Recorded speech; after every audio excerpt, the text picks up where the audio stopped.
श्रीलंका दिसम रे economic crisis हुई अकानते नित हर को अडिगे एटकेटोरे रे मेना आकात कुआ और आकुआ जियोन हो ना एटकेटोरे तलते को खाडावेदा श्रीलंका रे राष्ट्रपति गोताबाया राजपक्षे मालदीप डहारते सिंगापुर निरकना और श्रीलंका रे ना न्यूज लेकाते बड़ाया कना जे उनी सिंगापुर रे मेनाया कदिया साथे सिंगापुर विदेश मंत्रालय हो नुवा कथा गे लइया कदा और नुवा बाबत भारत रे ना विदेश मंत्रालय लई हो नुवा गे कना जे बड़ाई ᱧᱟᱢ ᱠᱟᱱᱟ सिंगापुर रे गे मेनाया और foreign ministry spokesperson Arindam Bagchi लइया कदा जे भारत दिसम दो श्रीलंका रे हर को गड़ो एम लगी ते तिंगु गे मेनाया कदिया तैयार गे मेनाया कदिया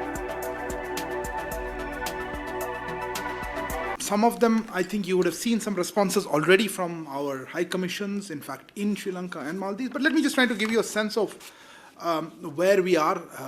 And I'll try to answer some of that as part of this question.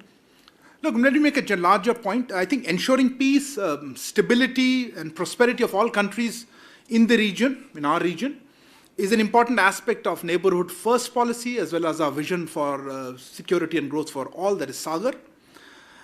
This is, in the case of Sri Lanka, clearly evident in the close and multifaceted relationship that we have with that country and the commitment we have demonstrated in helping the Sri Lankan people,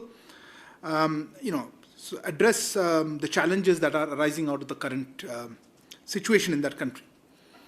We will, of course, continue to stand with the people of Sri Lanka as they seek to realize their aspirations for prosperity and progress through democratic means and values, as well as established institutions and a constitutional framework. There were some questions about what assistance, etc. Look, let me just go over. You've already heard this about what we have been assisting them.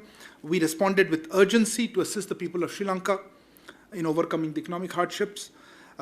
This year itself, as I mentioned, I think the previous week, India has expeditiously finalized and delivered assistance as well as support worth about US $3.8 billion. This is in the form of currency swaps, deferment of repayment of Sri Lanka's liabilities to the Reserve Bank of India under the Asian Clearing Union mechanism, apart from, of course, credit assistance of about $1.5 billion for financing of imports of fuel, food, medicines, fertilizers, and other essential commodities.